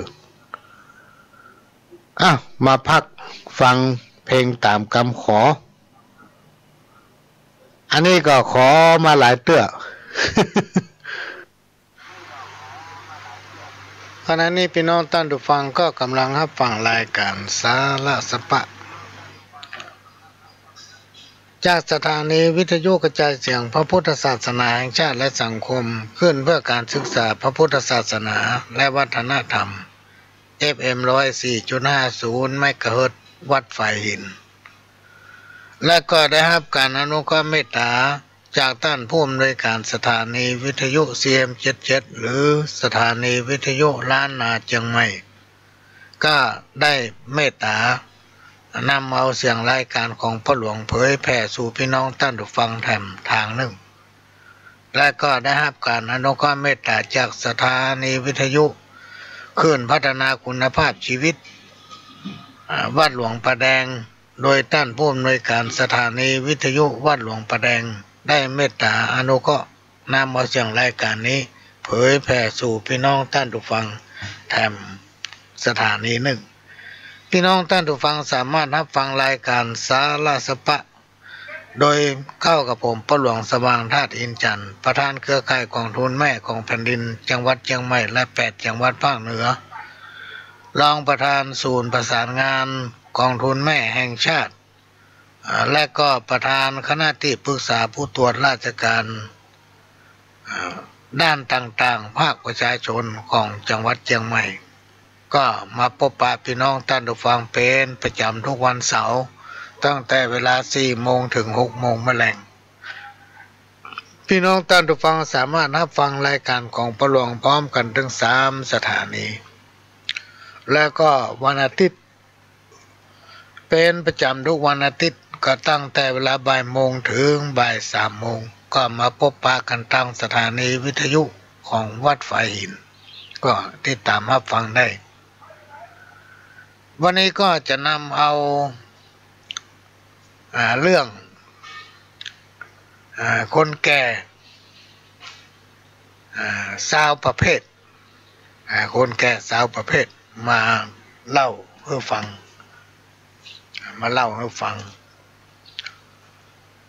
1. แก่เหนียวหัวหวาย2. แก่แดดได้ดอก3. แก่ยอกลูกหลาน4. แก่หานแต่ป่า5. แก่ว่าแต่กิน6. แก่บินข้างข่าว7. แก่บะเป้าเปลืองหนา8. แก่ตาไม้ไผ่9. แก่ไก่แก่นกเขา10. แก่ชอบดูเงามืด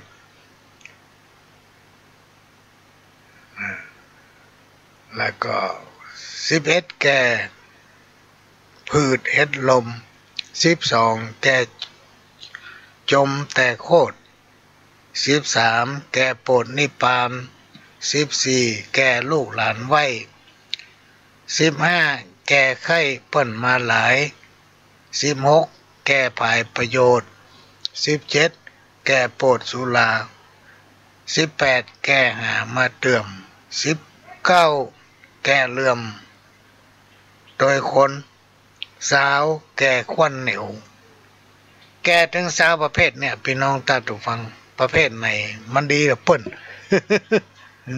ก็จะมาเล่าให้ฟัง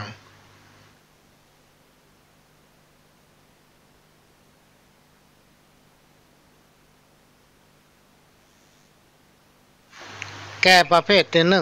1แก่ในหัวหวาย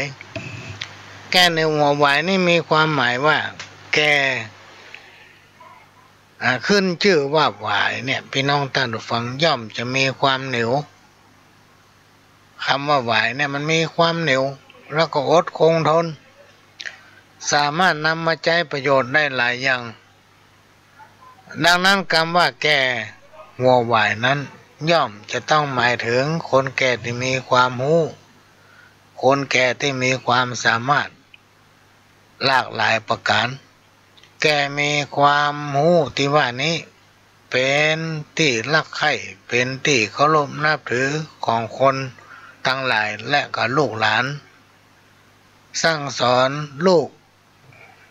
สั่งสอนหลานให้ประพฤติแต่คุณงามความดีอันนี้เป็นห้องว่าแก่เหนียวหัวไหวประเภทที่2แก่แดดได้ดอกแก่แดดได้ดอกนี่ก็มีความหมาย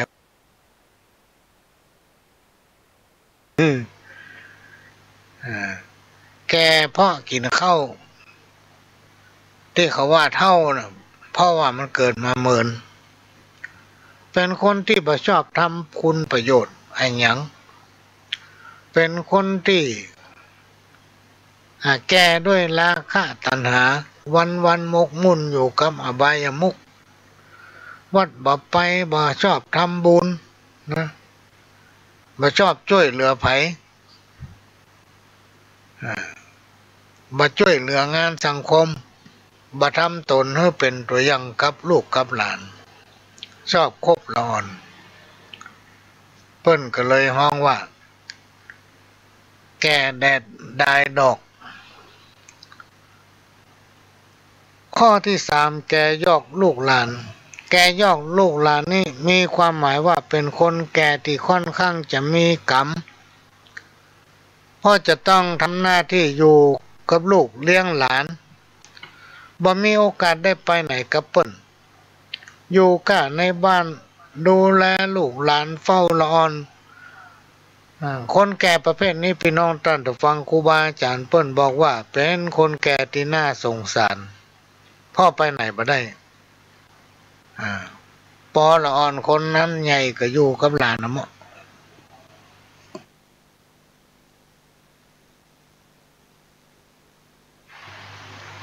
ปอลูกหลานใหญ่ก็เดินไปมีครอบครัวก็อยู่กับเหลนนะมั้งเป็นแก่หยอกลูกหยอกหลานอยู่กับลูกกับหลานอยู่ตลอดจนนอดไปไหนบ่ได้เพื่อลูกหลานเหลนใหญ่กันหมดไปไหนบ่ได้ได้สวกเต้ากุมกะอยู่กับบ้าน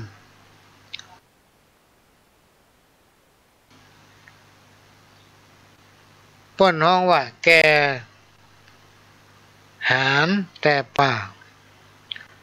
แกหารแต่ป่านี่ก็มีความหมายว่าเป็นคนแก่ที่ใจการบ่ได้ วันนี่มกมุ่นอยู่กับบาปบ่ยอมเข้าวัดทำบุญบอกว่าวันโกนวันพระวัดมีการมีงานตึงบ่ไปบ่แนะนำลูกหลาน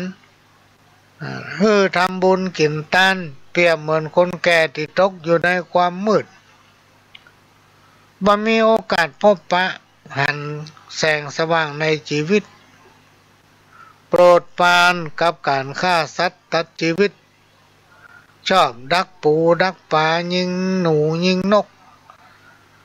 วันนี่กระทำปาณาติบาตบ่หยุดบ่ยั้งบ่ว่าวันพระวันกลชอบเล่าขวัญนินทาทุเจ้าผู้จานแก่วัด เล่าขวัญผู้จานบ้องกันวันไหนบ่ได้เล่าขวัญผู้จานก็ไปเล่าขวัญแก่วัดแหม บอกกันในห้องว่าแก่หารแต่ป่าประเภทที่ห้าก็คือแก่หันแต่กินแก่หันแต่กินนี่มีความหมายว่าเป็นคนแก่ที่หันแก่กินหันแก่ได้กินกับไผก็ว่าคนนั้นเป็นคนดีหากบ่ได้กินอย่างกับไผก็ตำนี้ที่เตียนว่าให้ใส่เปิ้นต่างๆนานาเป็นคนแก่ที่หันแก่กินหันแก่ได้หันแก่อามิตรสินจ้างหันแก่ตัวบ่เชื่อฟังไผศีลอยู่ในอกนรกอยู่ที่ใจบ่หวังดีกับไผสักคนเปิ้นเลยห้องว่าแก่หันแต่กินประเภทที่หกคนแก่ที่เปิ้นห้องว่าแก่บินค้างคาวแก่บินค้างคาวมีความหมายว่าเป็นคนแก่ที่ชอบเอาแต่เที่ยวเตร่บ่มีความรับผิดชอบมัวเมาแต่ความสุขสนุกสนานไปวันคนแก่ประเภทนี้ชอบมกมุ่นอยู่กับอบายมุขชอบเอี่ยวเมื่อคืนไผห้ามว่าอย่างมันดึงบ่ฟังเอาละอ่อนลูกรุ่นหลานมาเป็นเปื้อนเอี่ยวกินพอเล่าตกต้องถึงไหนถึงกัน ดีบ่ดีบางเตื้อบางทีละอ่อนห้องไอ้เปื้อนเนี่ย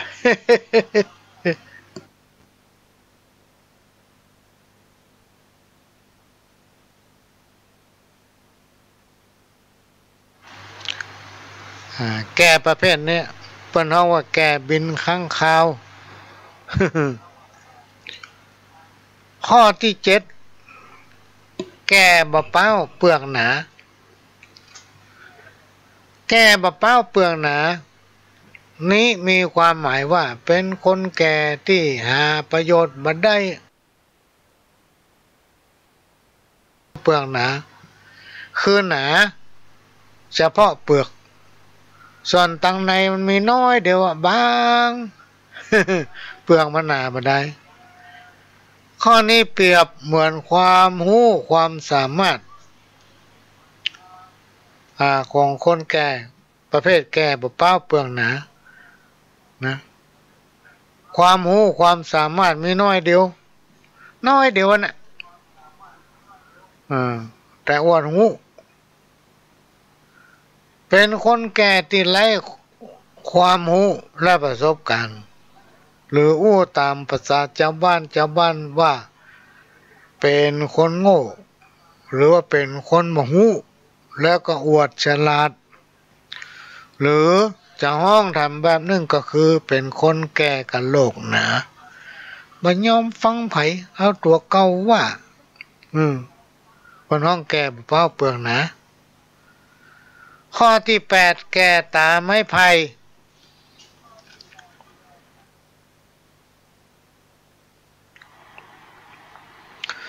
แก่ตาไม้ไผ่ก็มีความหมายว่าเป็นคนแก่ที่มีความรู้ความสามารถไม่ว่าจะเป็นตั้งโลกไม่ว่าจะเป็นตั้งธรรมนะและก็นำเอาความรู้ความสามารถอันนั้น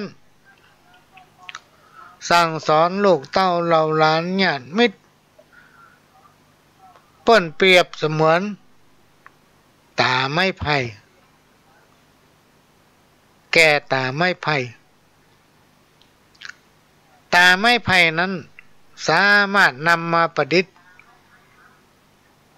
ของเครื่องใช้ต่างๆได้พี่น้องท่านผู้ฟังเปิ้นก็เลยห้องแก่ตาไม้ไผ่นี่ว่าแก่ตาไม้ไผ่ซึ่งเอาไปใช้ประโยชน์อย่างก็ได้ข้อที่9แก่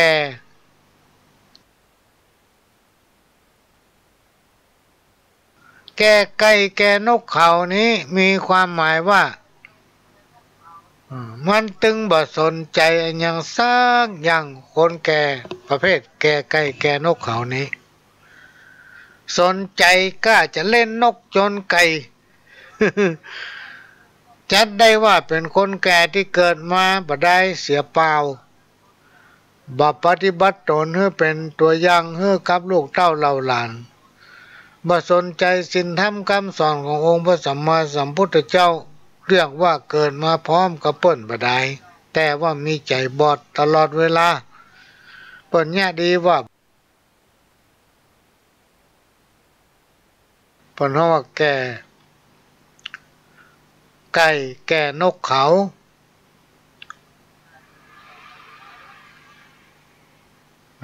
แก่ดังกล่าวเนี่ยเป็นคนแก่ประเภทที่มักชอบกินเหล้าอาละวาดทุบตีบ้านเรือนบุบหัวไผว่ายังตึงบ่ฟังนอกจากบ่ฟังยังย้อนเถียงเปิ้นว่าหานี่รุ่นไหนรุ่นป้อรุ่นโคตรมึงนะบ้า ข้อที่10แกชอบพอเงามืดแกชอบพอเงามืดมันมีความหมายว่าเป็นคนแก่ที่มีความสนใจบ่สนใจหยังเป็นคนแก่ที่บ่สนใจหยังพี่น้องท่านผู้ฟังค่ำมาตะวันยังบ่ตกหรือว่าตกปุ้นตกแพ้มันมุดเข้ามุ้ง นอนอย่างเดียวบ่สนใจจะไหว้พระสวดมนต์ภาวนามีก้างง่วงหนาวเฮานอนท่าเดียวพี่น้องท่านผู้ฟังลูกหลานจะปรึกษาหาเรื่องอย่างตึงบ่ได้เอาก็รับก็นอนเปิ้นก็เลยห้องว่าแกชอบความมืด ข้อที่11แกเฮ็ดลมแกเฮ็ดลมนี่ก็มีความหมายว่าเป็นคนแก่ที่ชอบชอบฝอยเรื่องนั้นจับเรื่องนี้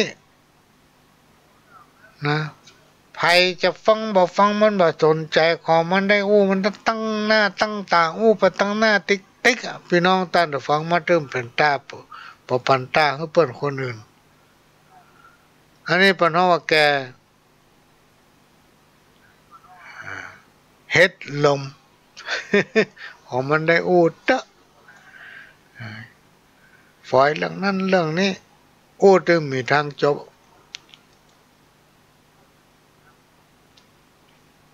อันนี้ก็นำมาฝากพี่น้องท่านผู้ฟังข้อที่12แกจมแต่โคตรแกจมแต่โคตรมีความหมายว่าแกประเภทนี้เวลาไปไหนอ้วอย่างกับก็เรื่องตระกูลของตนเอง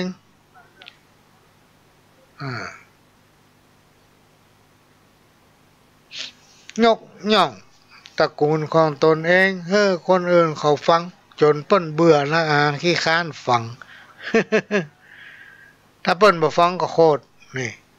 เปิ้นฮ้องว่าแกจมแต่โคตรหรือว่าจมแต่โคตรอู้กับเรื่องโคตรของตัวเก่าบ่อู้ถึงเรื่องคนอื่นอย่างเวลาเอาไปหาไผเนี่ยพี่น้องท่านผู้ฟังที่จริงเขาจะไปเพิ่งตุกนั่นแหละถ้าโอ้ถึงตามภาษาเจ้าบ้านคนตะกอนเพราะว่าหนีฮ้อนไปหาเย็นถ้ามาในยุคปัจจุบันมันเป็นอย่างนั้น ข้อที่13แกโปรดนิพพานแกโปรดนิพพานนี่มีความหมายว่าเป็นคนแก่ที่ชอบเข้าวัดชอบการทำบุญสร้างกุศลละเว้นจากการสร้างความชั่วต่างๆ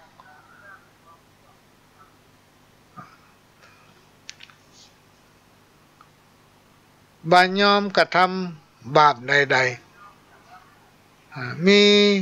ศีลธรรมอยู่ประจำใจ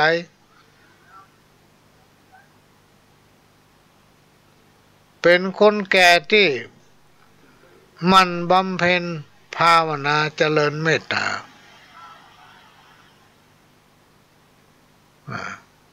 เพราะหวังจะหลุดพ้นจากโลกมนุษย์จากอบายภูมิขึ้นไปสู่ที่สูงก็คือนิพพานอันนี้เป็นห้องว่า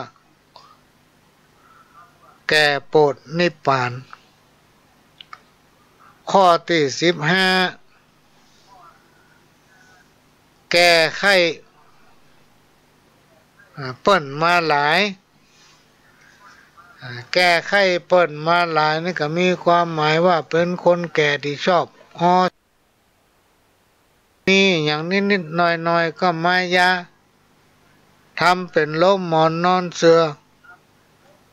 เพื่อเรียกร้องความสนใจจากลูกหลาน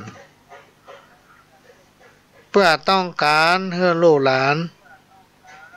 มาเอาอกเอาใจปฏิบัติพัดวีอยู่ข้างๆโดยบอกคำนึงว่าลูกหลานนั้นจะมีการมีงานขอให้มานั่งเฝ้าเอาอกเอาใจตนเองเป็นปอและก็ต้องการให้คนมาเยี่ยมบ่อยๆเพื่อเป็นที่อุ่นอกอุ่นใจทำตนเองเป็นคนบ่สบายสุดปีสุดแรงเปิ้นฮ้องว่าแก่ไข้เปิ้นมาหลายข้อที่16แก้ภายประโยชน์แก้ภายประโยชน์มีความหมายว่าเป็นคนแก่ที่หันแก่ตัวมีอุปนิสัยหันแก่ตัวอย่างร้ายกาจอย่างนิดๆหน่อยๆก็งุบงิบเอามาเป็นประโยชน์ของตัวเองและเป็นประโยชน์ของครอบครัวตัวเองเป็นคนที่บ่ยอมเสียเปรียบไผและกาเปรียบคนอื่นอยู่ตลอดเวลาเปิ้นฮ้องว่าแก้ภายประโยชน์นะ ข้อที่17แก่ปวดสุราแก่ปวดสุรารายนี้อย่างอื่นมาตึงบ่สนใจเพราะถือสุภาษิตว่ามหันต์โลงบัลลังก์น้ำตาเป็นคนแก่ที่โปรดปรานน้ำทองแดงยิ่งกว่าสิ่งใดๆพี่น้องท่านผู้ฟังแง่การได้สตางค์มาเต้าใดก็เอาไปซื้อกินเหล้าเหี่ยหมดเวลาได้ที่มักจะกลายเป็นคนพาลกินเหล้ากินไปกลายเป็นคนพาลอ่ะ กลายเป็นคนพาล ย่าอย่างบรรทุกใจน้อยกับพานเข้าใส่ประพฤติปฏิบัติตนเป็นคนแก่แบบมอตลว เมาตลอดวัน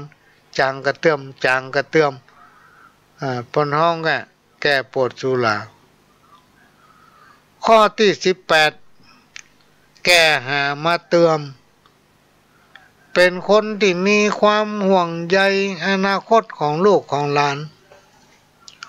กลัวลูกเต้าเหล่าหลานจะได้รับความลำบากเมื่อตนเองเชี่ยงชีวิตไปแล้วจึงคงควายหามาเติมเก็บออมไว้ให้ลูกให้หลานถือว่าแกมาหาเติม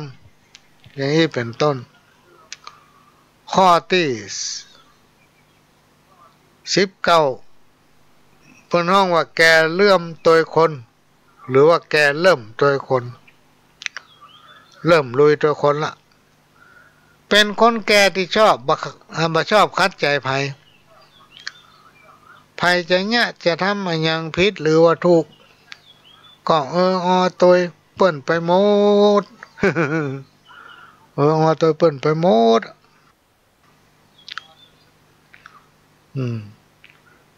เปิ้นว่าแกเริ่มตัวคนเนาะเป็นคนแก่เข้ากับคนอื่นได้ทุกระดับตั้งแต่ละอ่อนถึงคนใหญ่ทุกรุ่นบักกระตือรือร้นมายินดียินให้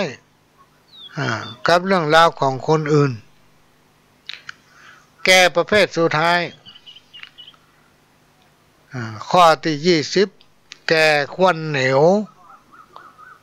แก่ควันเหนียวนี้มีความหมายว่าเป็นคนแก่ที่มีอายุยืนบ่ค่อยเจ็บเป็นหยัง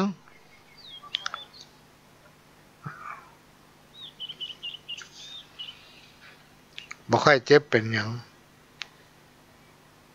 นะเปิ้นว่าแก่ควันเหนียวนำเอาสิ่งดีๆมาสั่งสอนลูกเต้าเหล่าหลานเป็นคนดีของพ่อของแม่เป็นคนดีของพี่ของน้องของปู่ย่าตายายนะเป็นคนดีของครูบาอาจารย์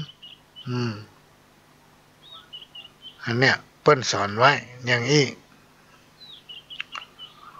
ไปมาพี่น้องท่านฟังเวลาก็จะหมดละยังทำหน้าที่เดียว ก็จะมาขอฝากให้พี่น้องท่านฟังทั้งหลายตอนนี้จังหวัดเชียงใหม่โดยท่านผู้ว่าราชการจังหวัดท่านก็ได้ประกาศคนเชียงใหม่เอานั้นฮักกันมีความสมัครสมานสามัคคี อยู่กันมันพี่มันน้องมีอย่างก็บอกก็ก้าวซึ่งกันและกันบดีรังเกียจและบดีไปโทษคนนั้นไปโทษคนนี้ยิ่งเฮากำลังอยู่ในภาวะที่กำลังต้องการเฝ้าระวังเรื่องโรคโควิดนี่เพราะฉะนั้นเปิ้นเก็บตัวพี่น้องท่านฟังถ้าประจำเป็นบดีไปมั่วไปสมบดีไปหั่นไปนี่รักษาสุขภาพเพื่อชาติเพื่อสังคมของเฮาของลูกของเต้าของลูกของหลานอยู่ดีมีสุขมากันคู่คนตอนนี้เวลาหมดละพ่อหลวงก็จะขอนำรายการนี้จากพี่น้องท่านผู้ฟังไปก่อนขอให้ทุกคนทุกท่านโชคดี จากกับผมพระหลวงสว่างธาตุอินจันทร์ขอสวัสดีครับ